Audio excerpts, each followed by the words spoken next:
Anda, dan saya akan nanti bahas dari segi pertanyaan-pertanyaan Anda. Oke, ya. Let's boleh saya minta satu kursi di sini buat spidolnya. Saya akan mulai dengan sebuah istilah. Istilah ini Anda mau catat-catat, Anda mau hafal-hafal, oke ya. Tapi saya usulkan catat sebanyak mungkin. Jadi dua hal. Satu, catat poin-poinnya sebanyak mungkin. Kedua, kalau Anda rasa poin-poin di layar bermanfaat, silakan foto aja, oke, right? Oke, saya mulai dengan sebuah istilah. Istilah ini namanya full tilt. Full tilt. Boleh kita baca sama-sama? 1, 2, 3. Apa dimaksud dengan full tilt? Yang dimaksud dengan full tilt adalah go all out ya, habis-habisan. Semua orang di sini sudah sukses ya. Kalau Anda nggak sukses, Anda nggak hadir hari ini, oke ya. Dan semua orang mau tambah sukses ya. Dan salah satu ciri ini tolong juga sampaikan kepada tim Anda, karena saya tahu ada banyak leaders di sini, tim Anda tidak hadir. Jadi tolong sampaikan, oke ya, istilah full tilt ini. Semua orang yang sukses ya, benang merah antara orang-orang yang sukses adalah mereka lakukan pekerjaan mereka, tugas mereka secara full tilt, habis-habisan, sekuat tenaga, sepenuh hati. Dan karena dia kerjakan dengan sungguh-sungguh, sekuat tenaga, sepenuh hati, maka hasilnya udah pasti bagus. Oke, full tilt. Lawan kata dari full tilt adalah asal jadi. Tidak ada orang di bumi ini sukses dengan sikap kerja asal jadi. Sepakat ya? So teman-teman, walaupun sesi saya hanya 1,5 jam, saya janji kepada Anda, dari sekarang sampai selesai, saya akan full tilt untuk Anda semua. Oke? Thank you. Dan dari ekspresi Anda, saya pun tahu Anda siap full tilt. Maka dari itu, ya, saya minta kita semua di ruang ini lakukan satu gerakan yang simple aja. Saya minta ya, semua dari depan sampai ke belakang, kiri sampai ke ujung-ujung kanan, semua tolong angkat tangan kanan tinggi-tinggi, lalu tepuk pundak orang di sebelah kanan. Yang penting orang tepuk, oke ya? Nah, kalau paling ujung sudah gak ada orang lagi, Pak, tepuk sendiri saja. Jadi semua gak ada orang, tepuk sendiri, oke? Sambil tepuk, katakan pada dia, friend, hari yang sungguh indah. Kamu kelihatan semangat sekali. Mulai dari sekarang sampai selesai. Full tilt ya. Kanan kiri, tepuk yang kiri. Kanan kiri, tepuk sendiri. Friend. Kamu juga. Dari sekarang sampai selesai. Happy. Konsentrasi. Partisipasi. Full tilt. Aplaus buat kita semua. Teman-teman, kita fokus ke pembelajaran. Abaikan Instagram dulu ya, abaikan WA dulu ya. Kalau mau posting nanti dulu, oke ya.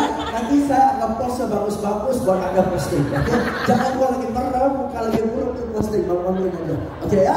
Oke, yuk langsung kita mulai, langsung kita cheers, take off ya. Nah, kalau mau lepas landas, kalau mau terbang, itu perlu energi, perlu power, gitu kan ya? Itu perlu power. Kalau kita bayangkan pesawat lepas landas, satu harus ada landasan, betul? Harus ada landasan yang panjang supaya dia bisa capai kecepatan tertentu, baru bisa lepas landas. Oke, jadi silakan catat ya. Kalau mau lepas landas harus capai kecepatan tertentu. Banyak orang belum capai kecepatan tertentu sudah mau lepas landas, pantesan gubrak. Betul kan ya? Nggak bisa. Ini hukum fisika, hukum alam. Dan cukup cepat nggak bisa lepas landas. Kalau sudah cukup cepat, mau nggak mau lepas landas dengan sendiri, betul? Jadi kalau Anda mau lepas landas, Anda harus capai kecepatan yang tinggi. Dan kecepatan yang tinggi sejelek-jeleknya 20 poin per hari. Betul kan? Lu mau 5 poin, gue telepon 2, gue mutar, tapi mau lepas landas. Betul kan? Setuju masuk akal nggak? Masuk akal ya? Oke ya, kecepatan. Kedua, kalau landasannya nggak cukup panjang, kecepatan nggak capai, power harus kencang, betul? Power harus kencang. Jadi ada dua pilihan nih, cepat atau kencang. Oke, cepat juga enggak, kencang juga enggak. Mau lepas landas, hukum alam nggak membantu Anda. Bisa terima ya? Oke, tepuk tangan sebelah kanan. Pelan-pelan, jangan kenceng-kenceng, dia lagi mikir. Oke ya? Friend. Jadi sekarang kamu mau lepas landas. Kamu harus lepas landas. Mau cepat? Atau mau kencang nih? Aplaus buat kita semua. Oke? Ya, jadi agar supaya bisa cepat maupun harus mau kencang, harus ganti gigi. Dalam konteks ini ganti gigi means ngegas. Betul kan ya? Jadi kalau Anda mau lepas landas setelah hari ini, keluar dari acara ini, ngegas. Oke, mau gas di mana terserah. Oke, yuk kita bahas. Nah, tetapi teman-teman, Anda dan saya itu tidak mudah, ya. Dan inilah quote-nya yang saya mau share kepada Anda. Anda bisa pakai ini, nanti WA ke anak buah, WA ke agent Anda, sekaligus sentil dan nyintil. Oke ya. Jika Anda sungguh-sungguh mau capai sesuatu, sesulit-sulitnya Anda akan ketemu caranya. Tapi kalau Anda setengah hati, pasti yang muncul alasan. Oke, sekali lagi. Dan ini bukan gue yang ngomong, James Ron yang ngomong. Oke ya, Jim Ron. Ya rata-rata orang pintar namanya mulai dari huruf J sih. Ya, kamu percaya? Tunggu. Ini Jim Ron. Oke, ya. J. Abraham. Oke, J. Abraham. Joe Girard. Sudah kan? Tuh, orang yang hebat semua. Jack Welch. Ya, karena space terbatas mau nggak mau lah saya tulis nama terakhir lah ya. Gitu aja kan? Oke. Dan ini bukan sebuah kebetulan. Ya, oke. Jadi kalau kita sungguh-sungguh mau capai sesuatu, sesulit-sulitnya ada jalan keluar. Tapi kalau kita setengah hati, pasti ada alasan. Dan alasan itu bukan alasan itu nyata. Memang ekonomi lagi sepi, betul kan ya? Memang banyak orang daya beli turun, itu nyata, betul kan ya? Banyak orang budget terbatas, sehingga asuransi bukan jadi prioritas utama, betul kan ya? Itu nyata. Tapi kalau kita sungguh-sungguh mau capai, alasan-alasan keadaan nyata itu akan kita atasi. Tapi kalau kita setengah hati, alasan nyata itu jadi alasan. Dan alasan itu valid karena nyata, betul kan? Jadi sekarang mau capai atau mau beralasan nih sekarang? Nggak tahu, serah. Yang capai juga Anda, yang nggak capai juga Anda, betul? Yang kaya juga Anda, bukan namanya. Oke, tepuk belas bagi kiri. Katakan pada friend. Kamu jago mengatasi atau jago beralasan? Oke. Nah, tadi itu James Ron yang ngomong. Sekarang Anthony Robbins yang ngomong. Motivator terhebat di dunia. Oke? Dan dia bilang ini faktanya. You are going to need a compelling reason to achieve your goals. Compelling reason itu adalah alasan yang kuat. Oke? Kamu akan memerlukan satu alasan yang kuat agar supaya bisa capai apapun yang Anda targetkan, impikan. Oke ya. Jadi gini. Oke, ini adalah ya target yang mau kita capai, right? Dan kita juga sama-sama tahu bahwa dalam mencapai target pasti ada kendala-kendala yang nyata. Jadi kalau kita sungguh-sungguh mau capai target, kita akan temukan akalnya, caranya, tenaganya untuk bisa atasi. Oh ya, oke. Tapi kalau kita tenaganya, alasannya kurang kuat, nggak cukup power untuk lewatin ini, yang ada dapat tembok itu, karena tembok nyata-nyata ada. Oke ya. Jadi you are going to need a very strong reason. Oke. Strong reason, teman-teman, apakah Anda setuju ya atau tidak ada? Apakah Anda setuju kalau seseorang mencapai target dia perlu ada motivasi, ya atau tidak? Sepakat ya? Oke, jadi seseorang yang mau berhasil perlu ada motivasi. Oke? Motivasi itu salah satu modal, ya. Kapan kita perlu motivasi? Kita perlu motivasi justru pada saat kita lagi down, betul ya? Pada saat kita sedang berusaha keras, namun hasil tidak sesuai dengan yang kita harapkan, ya. Di sana kita down. Okay? Nggak ada orang perlu motivasi pada saat closing, betul ya? Wah, saya closing, saya perlu motivasi. Nggak ada. Kalau berhasil nggak perlu motivasi. Kalau buat berhasil, keberhasilan itu aja udah jadi motivasinya, setuju ya? Jadi orang perlu motivasi pada saat dia lagi drop. Dan motivasi itu adalah satu tenaga yang bisa dorong dia dari drop ke bangkit lagi. Sepakat ya? Jadi motivasi itu adalah tenaga yang bisa ngangkat orang, dorong orang, pompa orang, sehingga dia dalam kondisi jongkok, ya, tiara, tengkurap, naik lagi, gitu ya, jatuh, bangun. Untuk membangun itu perlu tenaga motivasi. Oke.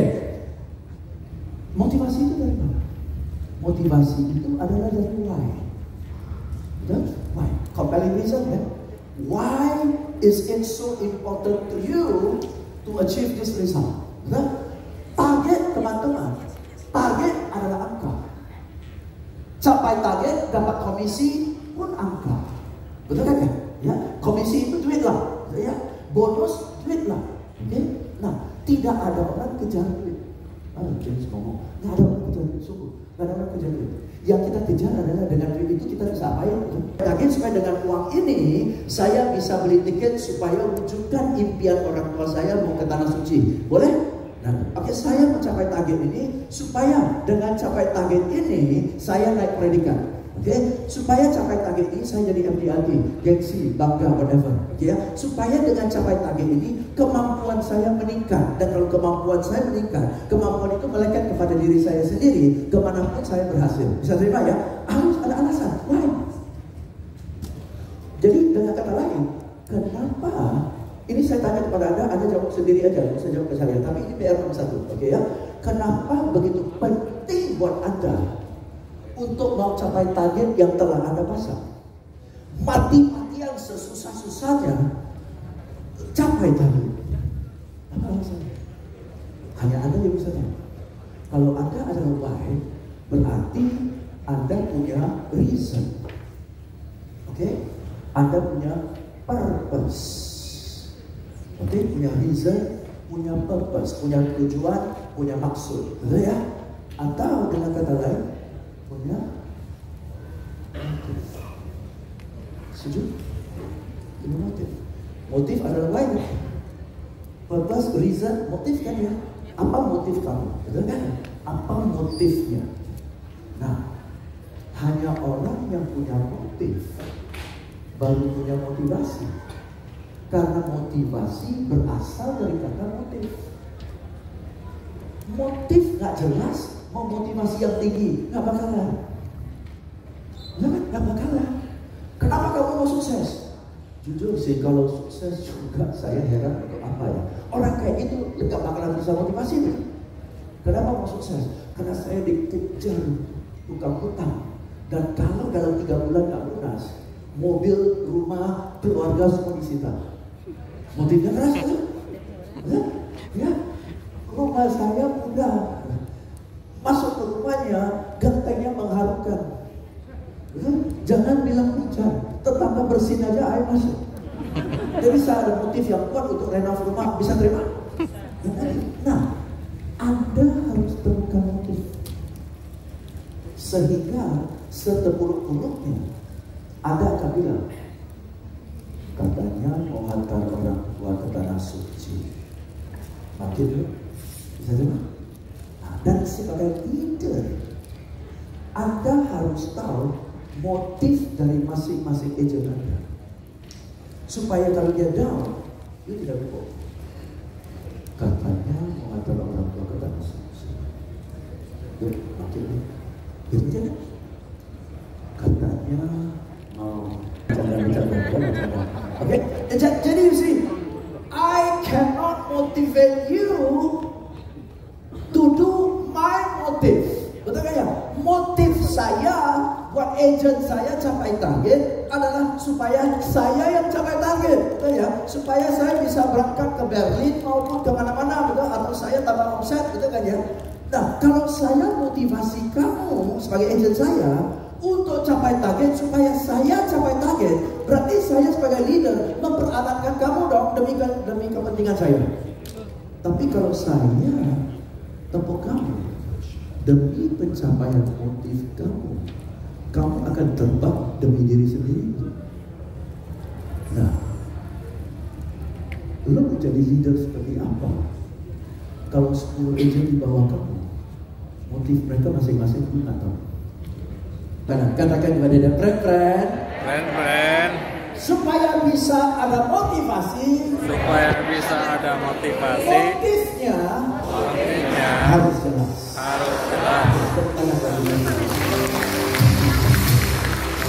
Kenapa begitu penting buat Anda mati-matian harus capai target? Oke?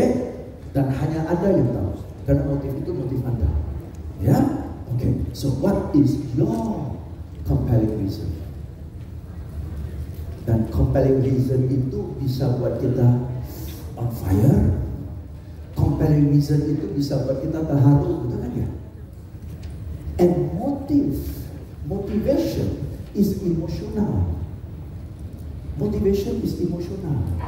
I can only be emotional is if the motive is emotional. Betul? Kalau saya berhasil, saya bayangkan orang tua injak kaki ke tanah suci, aduh bahagianya sebagai anak. Kalau saya bisa DP rumah, aduh bangun kami. Kalau saya bisa capai FDRT, Allah itu orang yang menghina saya selama ini. Padahal betul kan ya? Motifnya emosional. If you can't get emotional with your motive, you will lack motivation. Got it?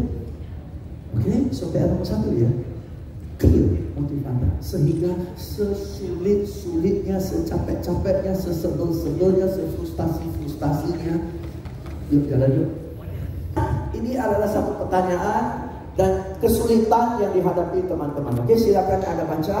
Kalau Anda setuju, ya, Anda angkat tangan, ya, bahwa saya alami masalah ini ataupun tim saya mengalami masalah ini. Oke ya. Kondisi perekonomian saat ini sedang sulit. Nasabah menunda beli asuransi. Bagaimana cara kembalikan prioritas ini ke nasabah? Oke, apakah pertanyaan ini relevan buat Anda? Boleh tolong katakan?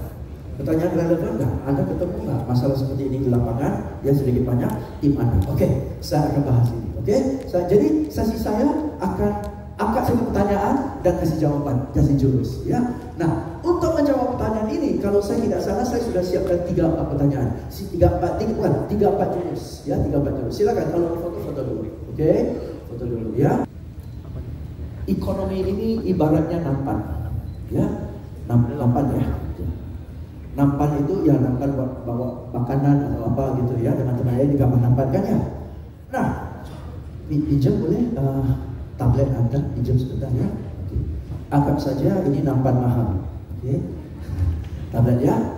Dan nampan ini saya kasih sedikit air. Oke. Kalau nampan ini saya miring ke sini, berarti bagian sini ada air, bagian sini tidak ada air, betul? Kalau saya putar begini, yang tadinya ada air sekarang sudah tidak ada air, yang tadinya tidak air sekarang sudah ada air, betul ya? Jadi airnya nggak kemana-mana, betul? Hanya di kiri, kanan, depan atau belakang, gitu aja kan? Ekonomi kita teman-teman, ekonomi Indonesia, ekonomi dunia seperti itu. Uang yang beredar di Indonesia nggak berkurang, cuma tukar tangan. Bisa terima? Sebelum pandemi, kelompok-kelompok ginian, pengusaha-pengusaha ginian, sektor-sektor beginian yang lagi maju, makmur, banyak duit, pariwisata lah dan sebagainya, betul ya? Oke ya, restorannya, oke, ramai. Pariwisata kering, penerbangan kering, hotel kering, restoran kering, karena mau tutup, betul kan ya? Dan yang dulunya lagi seret, sekarang dengan pandemi maju. Online lah, jual makanan lah, pengiriman makanan lah, makanan frozen lah, betul ya, bumbu roti lah, bumbu kue lah, karena banyak ibu-ibu kurang banyak waktu, jadi dia bikin kue di rumah lah, betul kan ya. Jadi yang tadinya biasa-biasa, tiba-tiba kebanjiran order, betul? Dan di awalnya pandemik dia udah ngos-ngosan, lu masih prospek dia. Pantesan dia bilang nggak ada duit, betul kan ya? Yang nggak ada duit bilang nggak ada duit, yang ada duit nggak bakalan. Agenda asuransi prudensial ini gua lagi tajuk, cari gua cepetan. Yang ada duit diam-diam, yang ada duit diam-diam, yang nggak ada duit ngaku. Jadi yang kita dengar apa? Nggak ada duit dulu, betul? Padahal kelompok ada duit diam-diam. Ayo, tepuklah sendiri. Katakan pada dia, Bren, lo aja nggak kebagian. Keluar dari ruangan ini bagaimana? Satu terhibur, dua ya. Oke. Ya, so. Pertanyaannya, PR nomor 2. Silakan nanti pulang ada diskusi sama teman-teman Google, cari tahu di Indonesia jenis usaha seperti apa yang uang lagi tak berseri. Jenis usaha apa dengan perang Rusia dan Ukraina? Bagaimana kita bisa prospek orang yang lagi kaya kalau yang sektor yang lagi kaya aja lo nggak tahu? Maka lu lagi mancing ikan yang kok di kolam yang ikannya udah kos-kosan, gitu kan ya? Padahal ikannya sudah nggak ada air, lu kasih umpan. Mana mau ikan makan umpannya? Dia lagi utamakan kehidupannya, gitu kan ya? Carilah kolam yang lagi banyak air, ikannya lagi renang riang, gitu kan ya? Nah, ayo silakan. Saya siapkan stiker untuk Anda berinteraksi, oke ya? Nggak perlu microphone dan nanti Anda teriak aja, oke? Stiker ini khusus, beli di toko buku nggak ada. Stiker ini tulisannya full deal, oke? Bisa tempel di laptop, bisa tempel di mobil, kulkas, terserah, oke ya? Kalau belum ada mobil, beli mobil supaya bisa tempel stiker, oke? Oke. Nah teman-teman, silakan angkat tangan, teriak dari tempat duduk Anda, ya. Kira-kira seorang eksekutif itu seperti apa sih? Ya, dudukannya, jabatannya, whatever. Seorang eksekutif seperti apa? Ya, silakan aja. Yes, Pak. Establish, oke ya. Kurang lebih sudah mapan ya, Oke, Bu. Profesional, boleh ya, ada pekerjaan, ada keahlian, oke, boleh. Apalagi Bu?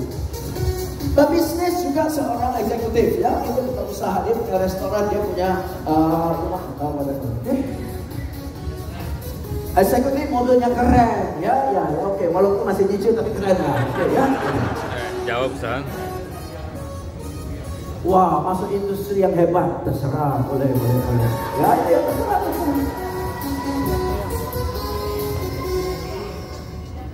Dia expert di bidangnya. Oh, dia punya customer, kalau nggak namanya eksekutif serat, ya. Okay.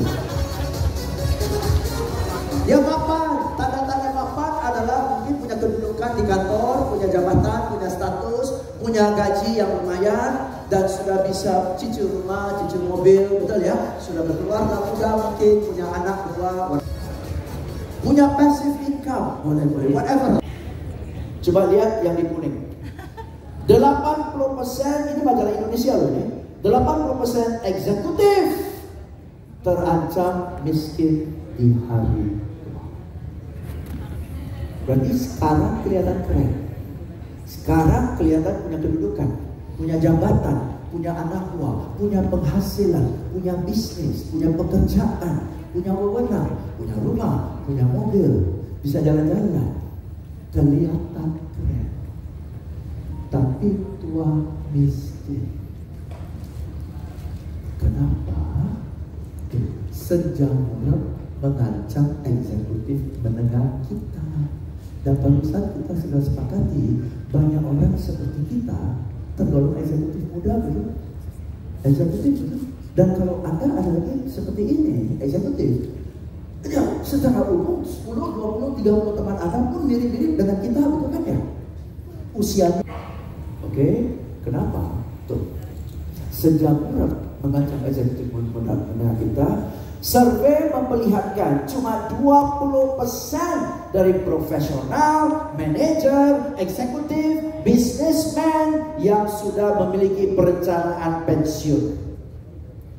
Teman-teman silakan catat, punya polis asuransi tidak sama dengan perencanaan pensiun. Banyak orang beli polis asuransi bukan bagian dari perencanaan pensiun, tapi dia beli polis asuransi karena suka dengan keponakan. Keponakan datang, aduh beli dah, suka deh. Jangan, ya nggak enak lah beli cincin yang kasihan lah. Betul ya? Jadi beli asuransi berdasarkan nggak enak hati dan kasihan. Itu bukan bagian dari perencanaan keuangan masa depan. Betul kan? Kenapa? Kita perlu dana yang cukup signifikan supaya kita bisa hidup di masa tua, betul? Tapi kalau seseorang beli asuransi berdasarkan sungkan dan gak ada hati, yang dia tanya adalah minimal berapa. Jadi dia beli berdasarkan sedikit-sedikit mungkin supaya dia ada denda, betul kan ya? Jadi banyak orang yang saya sudah punya banyak polis, nggak mau tahu isi satu perpustakaan polisnya, nilai proteksinya memadai ya. Betul kan? Jadi banyak polis tidak sama dengan nilai proteksi. Nah, jadi agen bapak suruh bapak beli, tapi nggak kasih master plan. Ibaratnya bapak beli 20 sak semen, tapi nggak ada gambar mau bangun rumah apa. Konyol nggak pak? Konyol sih. Pak, bapak sudah beli 20 polis. Satu polis itu ibaratnya 20 sak semen.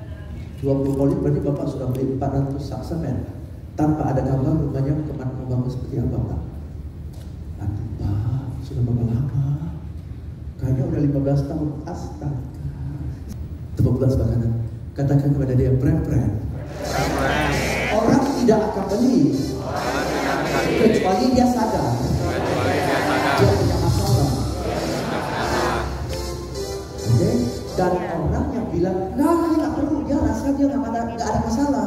Orang yang nggak ada masalah, lu suruh dia beli, yang ada kita diusir. Jadi bikin dia sadar bahwa dia ada masalah. Tanya kepada Pak Raja. Tetap ada penghasilan, maksudnya apapun keadaannya, duit tetap ada. Betul kan? Apapun keadaannya, duit bulanan tetap masuk. Nah, mana yang bikin lebih tenang? Satu atau dua? Dua kan? Sehingga apapun yang terjadi kepada diri saya, sakit sampai tidak bisa menghasilkan, atau meninggal dunia sampai tidak bisa menghasilkan, tapi buat keluarga saya, penghasilannya tetap. Asuransi bapak berapa? Gue juga nggak tahu. Tapi bapak beli asuransi berapa? Tujuan dari beli asuransi adalah supaya dua terjadi, betul? Dan bapak bayar premi setiap tahun tanpa tahu dua terjadi. Berapa? Pak saya berapa? Ya, ketiga. Ini tidurnya nyenyak sekali. Ibu ini tidurnya nyenyak sekali. Mungkin karena suaminya nggak di samping dia, oke?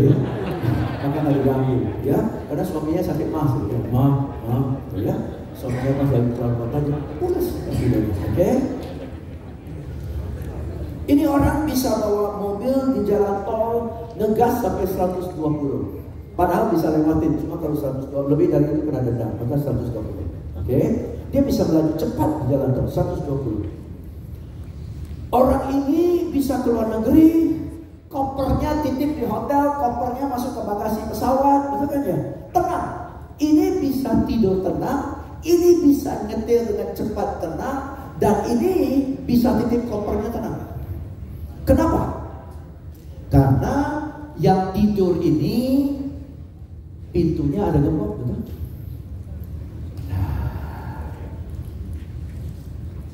Gembok itu melindungi isi rumahnya sehingga dia bisa tidur nyenyak. Sepakat? Nah, isi rumah kita rata-rata berapa sih nilainya? Televisi 1 atau 2, setuju? Ya, komputer atau laptop 1 atau 2. Handphone mungkin ada 3. Anggota keluarga kita 3, 4, kadang-kadang lebih. Betul ya? Oke ya. Jadi ada TV, ada laptop, ada handphone, belum lagi jam tangan, belum lagi hiasan, ya, dan belum lagi macam-macam, ya. Oke, barang-barang yang berharga dan sebagainya, ya, dan aksesoris dan sebagainya. Bisa-bisa isi rumah kita hanya dari aksesoris-aksesoris yang tadi saya sudah sebut 2, 3, 5 miliar. Betul kan ya? Ada kan? 2, 3, 5 miliar. Oke? Gemboknya harganya berapa? 300.000 sampai 500.000, betul?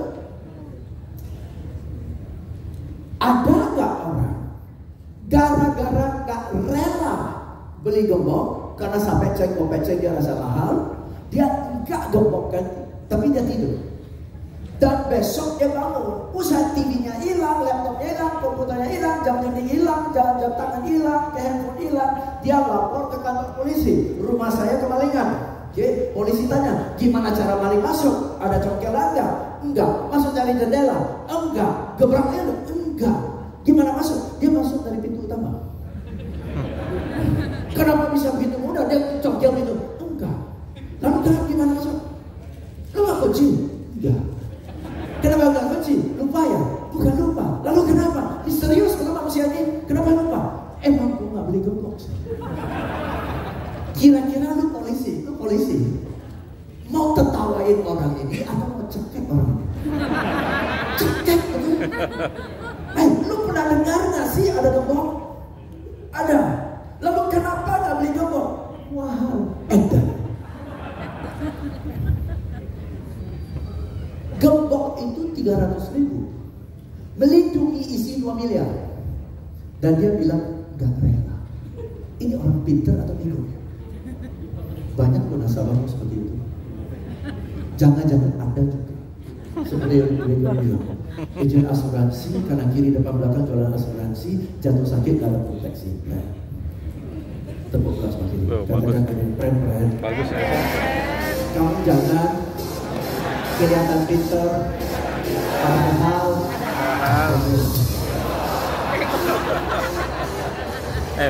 bagus loh cara ini loh. Bagus loh. Kalau sudah ada proteksi tertawa, kalau enggak ada proteksi tersinggung, betul kan ya? Bukan netral. Oke. Kenapa? Karena dia tahu kalau ban kempes dia bisa punya ban serep, betul? Ban serep ini dipakai enggak? Enggak. Ada orang bangga nggak ada ban serep? Enggak. Apakah pernah Anda lihat ban serep itu dipajang di depan mobil dengan bangga? Gue punya ban serep loh, ada nggak sih? Nggak ada.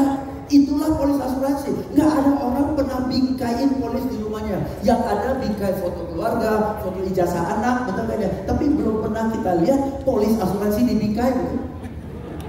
Itu disimpan. Yang penting ada. Kalau ban kempes ada ban serep, betul? Ban serep tidak semudah murah. Tapi ban serep ini dibutuhkan supaya kita bisa gerak cepat. Oke, ban serep. Ya, menarik kan? Ini kompornya bisa titip di mana-mana. Kenapa? Karena ada gembok. Ada gembok.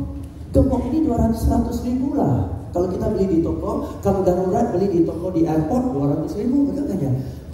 Lindungi. Tetapi bisa jadi di dalam kopernya bukan barang-barang mahal, tapi pakaian kita. Betul ya? Pakaian kita. Kalau kopernya hilang atau isi kopernya dicuri orang sampai ke negara lain, ya bajunya nggak ada, pakaian dalamnya nggak ada, repot, betul kan ya? Repot, harus ke toko beli lagi, belum tentu pas, harganya mahal, betul? Repot aja. Jadi kita beli modalin gembok yang dimiliki benda-benda ini semua. Oke, ya? Apa kesamaan yang dimiliki benda-benda gembok lah, gembok pintu lah, mobil ban serep lah, dan gembok koper lah? Ini uang kecil lindungi uang besar.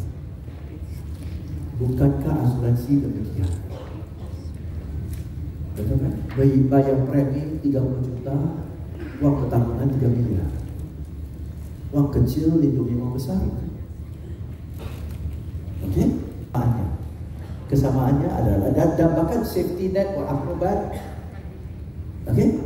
Apa kesamaannya? Kesamaannya beli sebelum diperlukan. Betul kan? Gak ada orang setelah kemalingan baru pasang gembok. Betul kan? Gak ada orang ban sudah kempes baru di tengah malam cari toko ban. Gak ada orang dapur sudah kebakaran baru pergi beli fire extinguisher. Gak ada akrobat sudah jatuh sudah gepeng baru pasang safety net. Betul kan? Semua juga punya sebelum dibutuhkan. Saya nggak butuh asuransi.